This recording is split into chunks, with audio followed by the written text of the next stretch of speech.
first of all, let's have a seat. We got the time, it's 8 o'clock, so grab a chair, everybody. And we're going to do a talk like this is your chance to huddle style. We're going to talk about what you saw. Okay?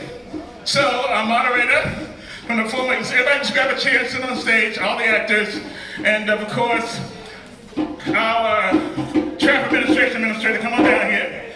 And we're going to talk about what you just saw. And before we take break for dinner, because we got time, I look at the watch myself, this is pretty good. Okay, so now this is your chance to talk about what you saw and how you can pull it together. And dealing with the traffic administration, theater for the NANS, theater for the formerly incarcerated, has been large. We have voter registration forms in the back. You can definitely register to vote and everything, but you're gonna put it together, and here you are. Take it away and ask the questions. You can ask me anything you want. Yeah, this is a beautiful play. Yeah. Judgment Day of Tupac Shakur. First, we would like to ask you what inspired you to put this play together. What inspired me to put this play together is that I listened to some of his music, and I said, this man is a poet. I said, if you just take the music away and just listen to what he says, sometimes they go in the studio and they put all types of funky beats to things, but if you just listen to the words, and I'm a writer myself, so as a writer, I said, this man's a prophetic writer. And really how it happened is that at the National Black Theater, I was there in residence when Tupac was killed, when he got killed. And I was talking about it, and the actor was sitting behind me, and he sort of looked like Tupac. I said, well, I need to write a play. And I said, and tell his story. So I took the Vibe magazine article, and I took the Source magazine article, and I put it together, and Russell Simmons, Danny Simmons, his brother, allowed me to perform it and do a reading of it at the art gallery, Russell Simmons Art Gallery. And it went on from there. And it has many different carnations. I was trying to find the right flavor for it. And then when the 50th anniversary of hip hop came up, I said, I think let me go into my play Rolodex and see what I have. And I said, this will be perfect. And I said, but we have to have a mission. We have to have a purpose. We just can't do a play. So the whole purpose is to give opportunities, which is why Reverend Sharpton has charged me to be here, to give opportunities to NAM members and people. A lot of NAM members are formerly incarcerated. A lot of NAM members have, issues and things they've been through in their life, and they've persevered, and they came and they won, and they keep winning and winning. So I wanted to do something inspiring to bring them along and let you know you are welcome back into the society, and we need to play the game. It's a game. We need to play the game and get out there and vote. Because your elected officials, everyone thinks it's the president. It's not just the president, it's your local officials that make the changes and everything. So we need to get involved in that. But to answer your question, Tupac, I focus on the male story. Tyler Perry, that's the difference between Tyler Perry and I. He does the female perspective. I do the male perspective. I do of course, Garvey and King and Tupac. And I did do a Whitney Houston piece that Reverend Ware was a part of. But mainly I try to focus on telling the story from a male perspective. And this story just sit right with me. Yeah, I would like to make a comment, then I'm going to ask some questions to the audience. As a former political prisoner who was locked down on a modern-day slave plantation in Clinton, I had a real personal experience with the brother Tupac Shakur. I was in the box, he was in administrative segregation. This is going back to 1995 and 1996. And frequently, we would speak and see each other on the visit. I know most of you have never been locked down on a modern-day slave plantation, but I'm gonna open up the floor and allow you to ask me a question or ask any of the cast members how you were perhaps adversely affected, or you want to get some more insight.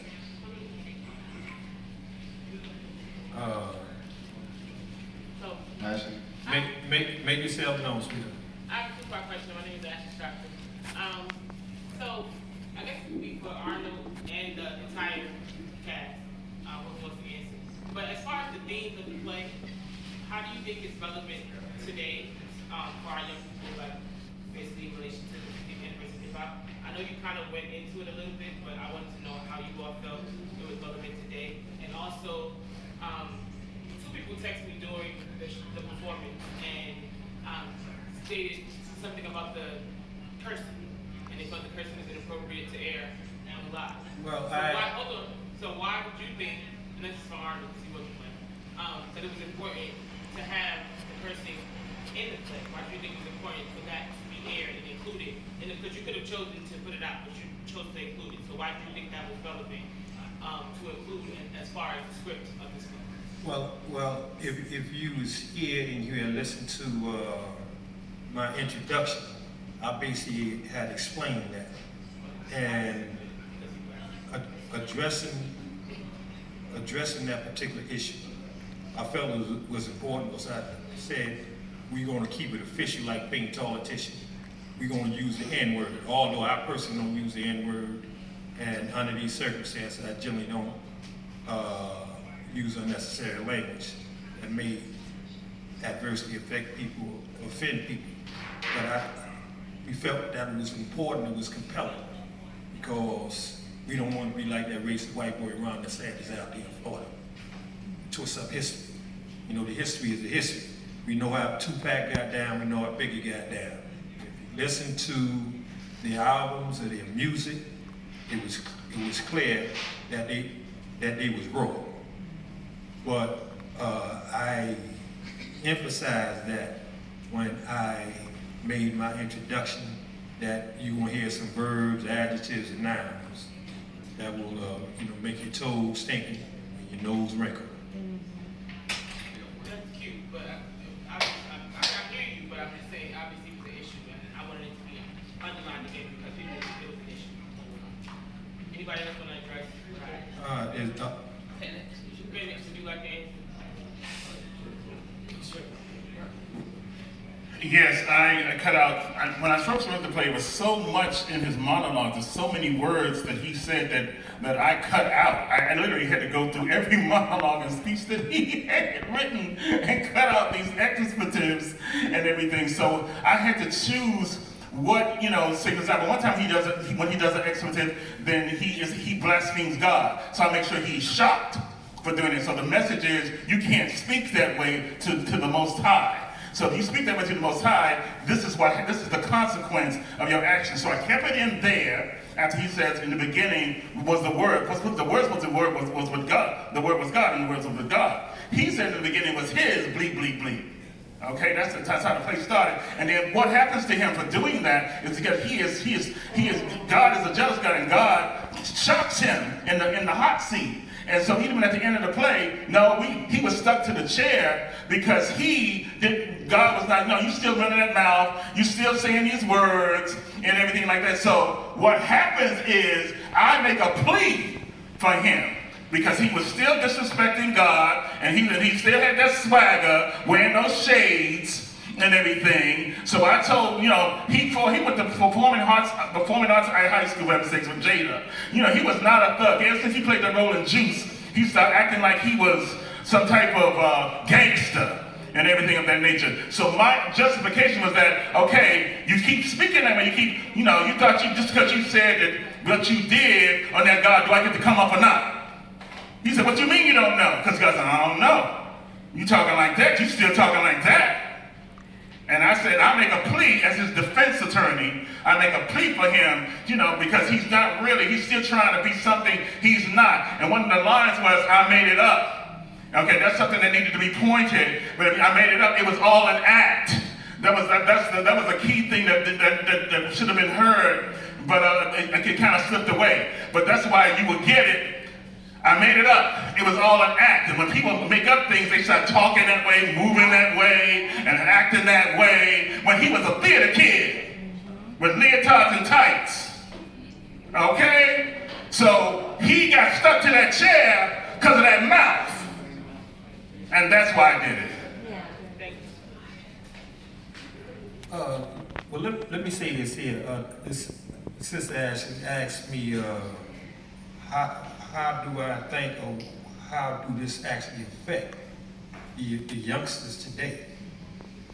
I would say this here is very important to explain things or put performances on so you can bring various things to various people's attention so they can have a better understanding of what's going on. And this play, how we put it together, because he's searching for the soul of a man who's actually had made his transition. So in that context, those who are listening, whether you see that on the movie, et cetera, that's very important because you're attempting to enlighten one. Everyone reach one, teach one. So that's important. And a lot of these youngsters, I generally admonish them about using the N-word or walking around with their pants hanging off their ass, because that's not too cool. So myself as an example, coming out the old school, I show by example. People talking to you, you look fly. Yeah, I do that for a reason. Because I attempt to inspire people, let them know how to dress, how to present themselves as a man. But for those youngsters who's taking a cue, that's very important, that's very enlightening. Young lady, you got a question? No, I have a statement. Hold on, my name is Sister Paulette, and I appreciated the play because our people, since way back that we could think, have been here shooting the stick. In any way we can teach our people, our children, how little, how much, or in between, I'm appreciative of it. Because we just don't get justice. And because we don't get no peace. So brother, and you too, I want to say thank you for what you've given, and I appreciate you, and we need more teaching. So our children, to our old people like me, to everyone. You still young, you ain't. So thank you both.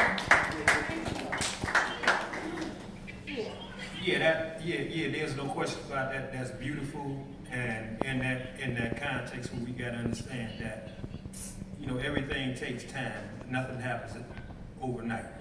The sun don't rise like that. You got 24 hours in a day, and everything come on time, with time, and end time. So you gotta be patient and admonish people, show by example, do things that's most definitely that's appropriate, and that will assist them on the way. Now we got a wonderful cast back here.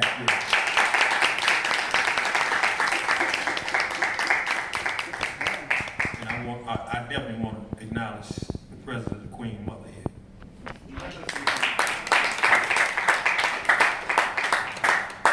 Thank you.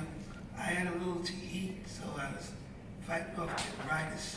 So, but it was very interesting during the time that just before Tupac was killed. He's also a member of our church. His mother, I'm a member of Reverend Daughtry's church, and I was the chief of staff of the 125th Street Vendors Association. Tugmas Powell was the president, and we were at war with saving black economics in the black community during that time. And Tupac's music was rocking. It was, but I kind of old school, I kind of closed my ear to some of the things. Even tonight, there's a couple pieces he said, it's just, but it's real. We have to see where our children are and talk to them and communicate with them. Because when we close the door on them, we're closing the door on their lives. Because we may be able to save their life if we're able to sit down and talk with them and show them another direction, a better direction, or at least listen to them and maybe they think about it. So I remember Tupac was, I thought it was vulgar. I thought it was bad because I was just straight up revolutionary with straight ahead, shut down the businesses that are blood stuck in our community. So I was more on that, in that lane, as opposed to how Tupac was expressing it. But as time come on, and my children were growing, and I hear them saying, what do you call it? They were spitting, what do they call it when they challenge each other. Battle rap. Battle rap. Yeah, so I listened to them, and I said, my baby girl, this one was real smart too, but she was dropping some stuff, and I said, we got to listen to them. Because we had it, and we did it another way. It's coming another way. Because right now, they say marijuana is legal. Now you can wrap it up in the day and smoke it anywhere you want to smoke it, and you can sell it. And you can even open a store and sell it. So we got to look at how the times are changing. And we have to not just say that we condone those moves, but we have to be prepared to be able to move it another way, in a way for a better way. I can't say it no other way but that way. But we got to keep fighting for our babies. Well, like the brother say, the revolution will not be televised. Yeah. You got to keep it efficient. Yeah. Keep struggling, because it's very important to direct the young. A lot of times you got to put a firm hand on them.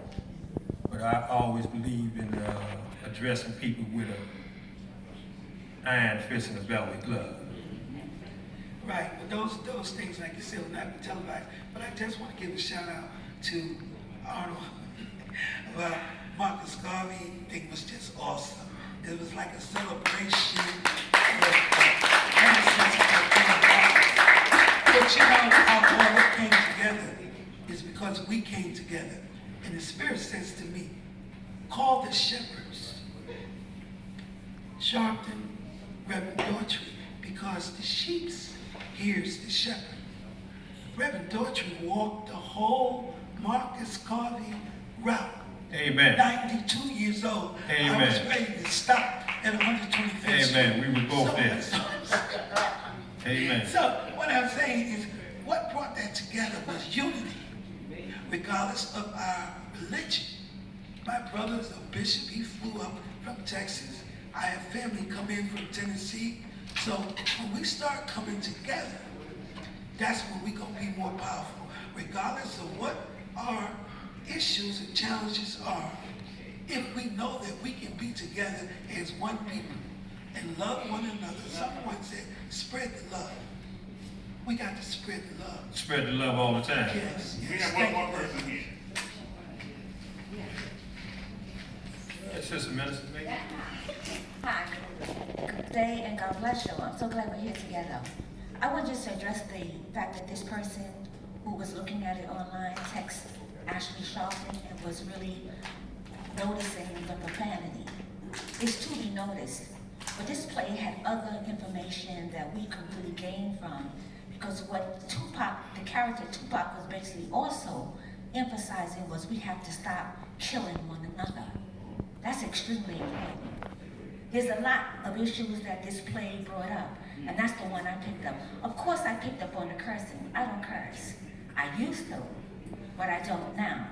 But the reality is when she said this person made a comment about the cursing, the one question I had is, how old is that person?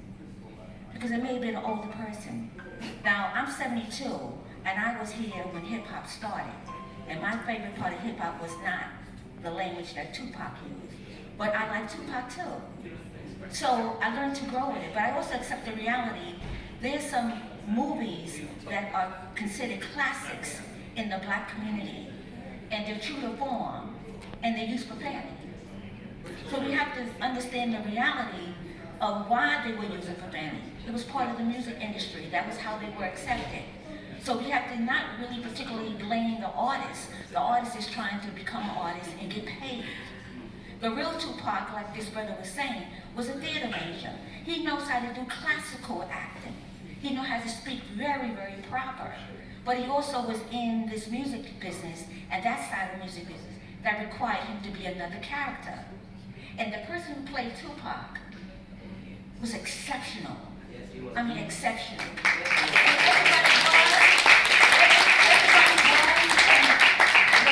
Everybody was. But I like watching live theater. And for it to be in this environment, which is not a theater, I was in it. I was in it. That's how good all of your were. I mean, I really appreciate it. I was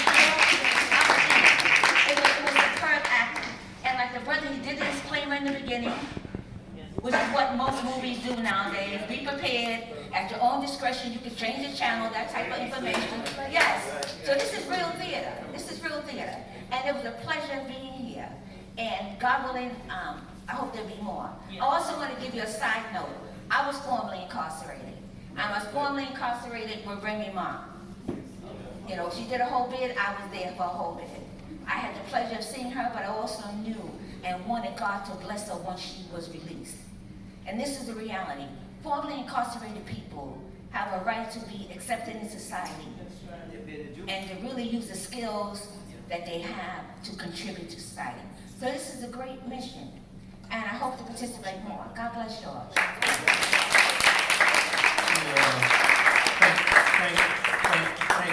Thank you for that very important statement. I would have never known you was locked down as myself. But I want to say this to those who was listening to this theater live. It wasn't our intention to offend you or violate or insult you in any way. But for the sake of Tupac's court, you wanted to keep it official like pink toilet tissue. That's simple. So that wasn't, it wasn't being offensive. Because I pulled your code ahead of time what to expect. So I don't know if you was listening to me. You gotta pay attention. So that's what's going on. But we apologize if anybody was offended. But the message of the play was more deeper. Yeah. It was more deeper. So we was talking about saving lives and helping out the community. Why are we killing each other? All right. So that was the essence. I would like to introduce and have every. Who wanted to say something? Can anyone say anything here? You have something to say, brother? Yes, sir. Come on up. Make yourself known. Don't be afraid. So this is what the huddle does. Come on up. No, you have to. You have to. Come on up. What's the difference between a gangster and an outlaw? What's the difference between a gangster and an outlaw? I don't know. That may be subject to interpretation. You know, people have it. Okay. Okay, we talk about that. Like I was playing Bumpy Johnson. You know the history about Bumpy Johnson, you know something.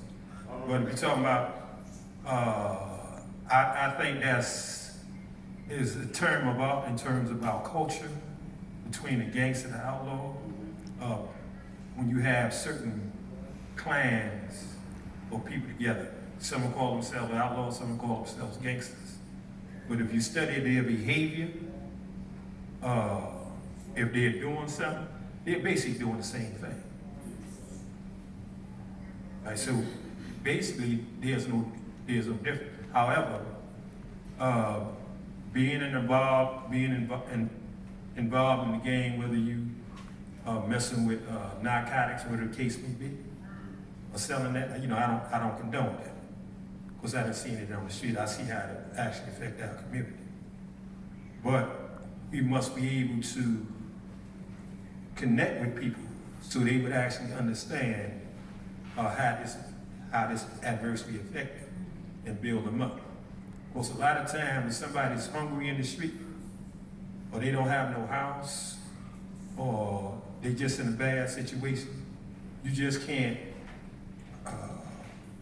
say how you're doing and keep it moving. A lot of times, you're gonna have to take that person to the restaurant, give them something to eat, and talk to them. Okay, And you said the key word, get something to eat. We get ready to have food. But let Okay, so let me know what it is. Let the parents say something to that. Okay, and I come back to that.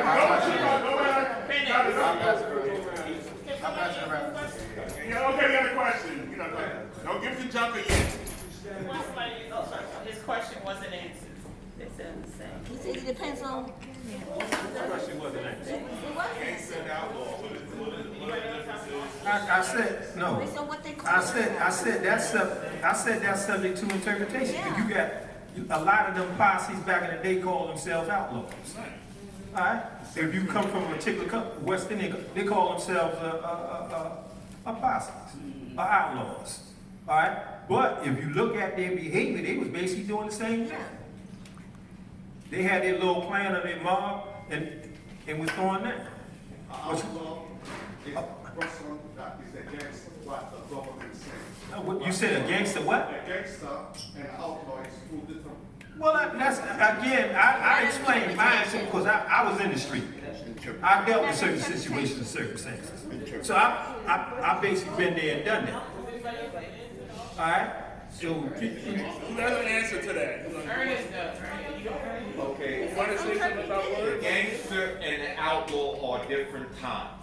Okay? The gangster is the guy that dresses up neat like yourself and has a hat on. The outlaw is the guy that robs and he uses a horse. It's a different time period, a different time period between the gangster and the outlaw. And that's the difference. If you notice in the rap game, people back in the rap, when rap first came out, was way back then with different people. If anybody knows Pig Meat Martin, when he started off, he did a rap. Curtis Mayfield did a rap. It was all different. It was all different than what was called rap today. So it's different times. And that's what's the difference between a gangster and an outlaw. It's different times. okay, if you satisfied with that, who's the brother asking? Are you satisfied with that answer, brother? Yeah. Are you satisfied?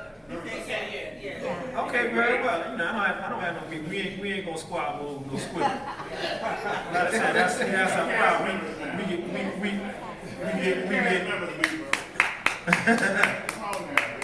Come on, Shabazz, we got a mic. Okay. I'll pass it around. Thank you, I'm Chandra, and I wanted to say we apologize about the profanity, and some of the cast said that too, but he had to get into the character of Tupac, and he used that language. That's why there's a little bit of the profanity. And but look at the good, the beauty of Tupac rapping about women and how women have babies and men don't and a whole bunch of stuff.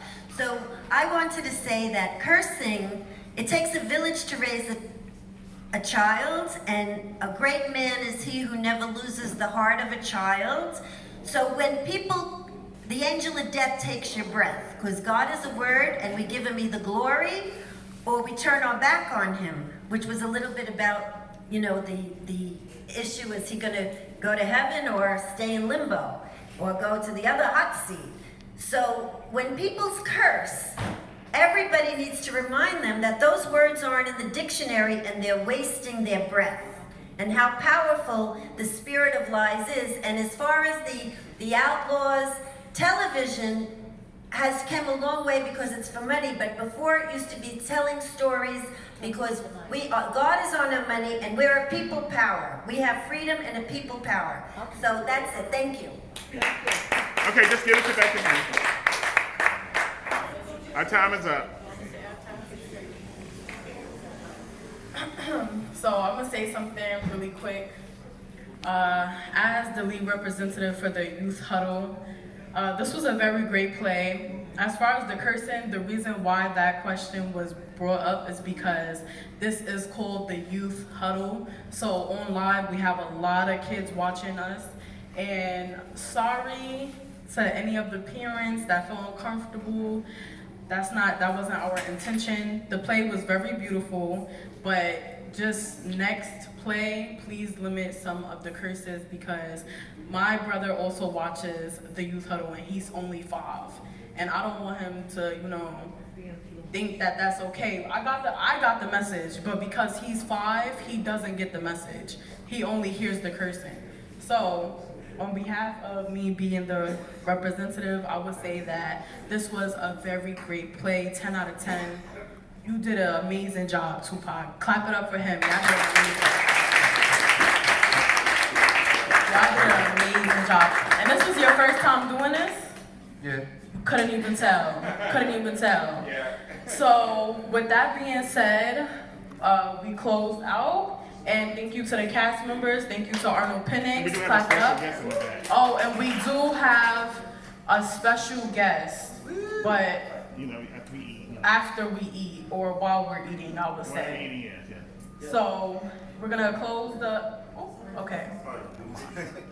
No, I want everybody to acknowledge who they are by name, so we can identify them. We did, you know, they did that.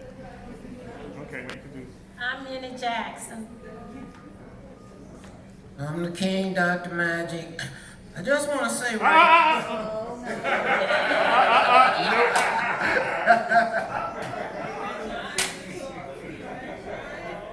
I'm Tony Veer, otherwise known as Philly Phil. I'm James Jackson. I am Lorenzo Vaughn.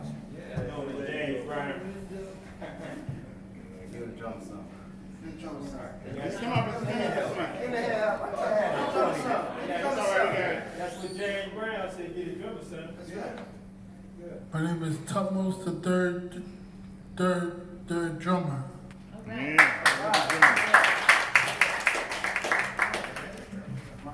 it's all you. So what you gonna do? So say something to close us out. I'm Anthony Nance.